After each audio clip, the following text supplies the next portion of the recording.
د 16 کالو خوبصورت جنۍ چې د هغې نوم ثنا و چې هغه سکول ته تللې وه چې کله سکول ته لاړه نو د سکول نه چې دی نو واپس رانله. 8 ورځې وشولې که نه چې هغه هېڅ لته پته نه لګېده. نو مور ته چې کله پته ولګېده چې زما لور خو نشته دی 8 ورځې وشولې نو مور یې لاړه چې دی نو هغه یې کمپلین وکړو. لاړه پولیس ته یې ویل که نه چې زما لور چې دی نو 8 ورځې وشولې زما لور چې دی نو هغه نشته دی تر اوسه پورې او زما د لور نوم چې دی نو ثنا دی. ثنا چې دی نو هغه ورکه شوې وه. 8 ورځې وشولې که نه مور چې دی نو خپل زوی ته هم نشو ویلی. زوی چې دی نو هغه په دوبۍ کې و هغه ته یې نشو ویلی چې هغه دلته راشي او کله چې 8 ورځې نه ټیم واوښتو نو هغه مور چې دی نو ډېره زیاته خفه وه. اخر کار چې دی نو خپل زوی ته وویلو چې ستا خور چې دی نو هغه د سکول ته تللې وه د سکول نه چې دی نو واپس رانله. چې کله هغه خپل زوی ته دا خبره وکړله نو هغه زوی چې دی نو ډایرکټ پاکستان ته راغی. مور ورته هم ویل چې ته پاکستان ته راشه او ستا خور چې دی نو هغه خو مکمل طور باندې غایبه ده. 8 ورځې وشولې. کله چې ورور راغی که نه او ورور چې دی نو هغه کله خپل انویسټیګیشن شروع کړو پولیس هم انویسټیګیشن شروع کړو پولیس ولګېدلو او د دغې ثنا باډي چې دی نو هغه یې ریکور کړله. هغه چې دی نو هغه په ډېر بد حالت باندې چې دی نو هغه یې د دنیا نه رخصت کړې وه. کله چې د ثنا باډي ریکور کړله د هغه نه پس چې دی نو ورور لګي د خپل خور قاتلان ګوري چې زما د دې خور سره چا داسې کار کړی دی د ثنا سره چا داسې کار کړی دی. د ثنا یوه دوست وه. کله چې ثنا یوه دوست وه د هغه پسې چې دی نو د دې جنۍ د ورور لاړ شي د ثنا ورور پسې لاړ شي که نه هغه ته وایي که نه وایي زما دا خور چا چې دی نو وجلې ده. نو هغه جنۍ ورته وایي که نه وایي ستا خور چې ده نو هغه یو کس تنګوله. هغه کس چې دی نو ډېر زیات مالداره دی او هغه چې دی نو په یو څو ورځو کې چې د دې ملک نه مکمل طور باندې ځي او بیا چې دی نو بیا واپس دلته نه راځي. هغه د ثنا ورور چې دی نو هغه ډېر زیات غوسه دی و چې زه به د خپل خور بدله ضرور اخلم زه به چې دی نو خپل له خور بدله ضرور اخلم او دا به زه د دنیا نه رخصت کوم.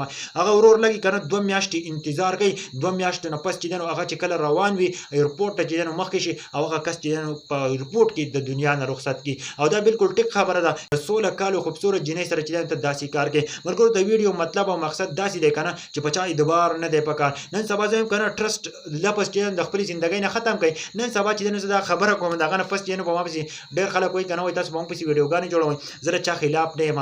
زه یو ویډیو کریټر یم او ویډیو به جوړوم او په معاشره کې چې صحیح زه به هغه کولا ویم او دغه الفاظ یې زه ویم چې د خپلو ماشومانو خیال ساتئ په چا باندې اعتبار مه کوئ. دا به زه بیا بار استعمالوم او یو جنۍ چې د چا خوښوي پکار ده چې هغه وله ورکړي چې هغه انسان چې د بد کارونو نه چې دی نو بچ شي. پښتنو وروڼو دا واقع راغلي وه که نه نو تاسو سوچ هم نشئ کولی. داسې قسمه واقع راځي موږ دې دپاره بیان کړو د عبرت دپاره. اوس به وایي چې وسیم چې دا کم الفاظ استعمالوي دا بالکل خوشي الفاظ استعمالوي. زه بالکل خوشي الفاظ استعمالوم او زما د دنیا د دې خلکو نه یو نفرت پیدا شوی دی. زما په دې دنیا کې چې دی نو په چا باندې اعتبار نشته دی. د اعتبار ټکی ما مکمل طور باندې د خپلې زندګۍ نه ډیلیټ کړی دی. زه په خپلې زندګۍ کې یوازې خوشحاله یم او یوازې زندګي تېروم. ما ته د هېڅ خبرې مسله نشته دی. دا زما د وخت نه چې دی نو عادت هم داسې دی. زما چې کوم عادت دی هغه کې یوازې زندګي ده او زه چې دی د وخت نه داسې زندګي تېروم. نه مې د چا عزت ته په بد نظر کتلي او زما عزت ته څوک په بد نظر ګوري هغه زه بالکل نه پرېږدم. نو تاسو کوشش کوئ که نه د خپل عزتونو په خپله خیال ساتئ. په سپو باندې به اعتبار نه کوئ. د سپو په شان مخونه یې نیولي او په دې چې دی نو ګرځي یا د سکولونو خواته ګرځي یا د مدرسو خواته ګرځي. بالکل چې داسې کسان مه پرېږدئ. پښتنو وروڼو داسې قسمه خلک چې دی نو هغه موجود دی سره کور نه بهر یې هغه ستا د عزت خیال نه ساتي. زه عام طور باندې خبره کوم نو بعضې نیم خلک چې دی نو هغه په دې خبرو باندې خفه کېږي چې وسیمه دا ته کم الفاظ استعمالوي. زه چې کم الفاظ استعمالوم د دې معاشره دپاره هغه ټیک دی. نیګیټیو ذهن زما نه دی. زما بالکل پازیټیو ذهن دی. د دې ویډیو مطابق چې دی نو په چا اعتبار نه دی پکار. ګوره ستاسو جنۍ چې دی نو هغه سکول ته لاړ شي یو سپی وله مخې له ورشي او هغه چې دی نو ستاسو خور لور تنګوي تاسو بالکل برداشت کولی شئ. هېڅوک یې نشي برداشت کولی چې د هغه خور څوک تنګوي د هغه لور څوک تنګوي. هېڅوک یې نشي برداشت کولی. دا واقع راغلی وه چې 16 سالو خوبصورت جنۍ چې د هغې نوم ثنا و هغه یې چې دی نو بوای فرینډ چې دی نو هغه د دنیا نه رخصت کړه. نو کوشش کوئ که نه چې د خپل ماشومانو خیال ساتئ. ویډیو په باره کې څه وایي کومنټ کمنټ وکړئ. نو ما دا ویډیو ټولو پښتنو ته ورسوئ.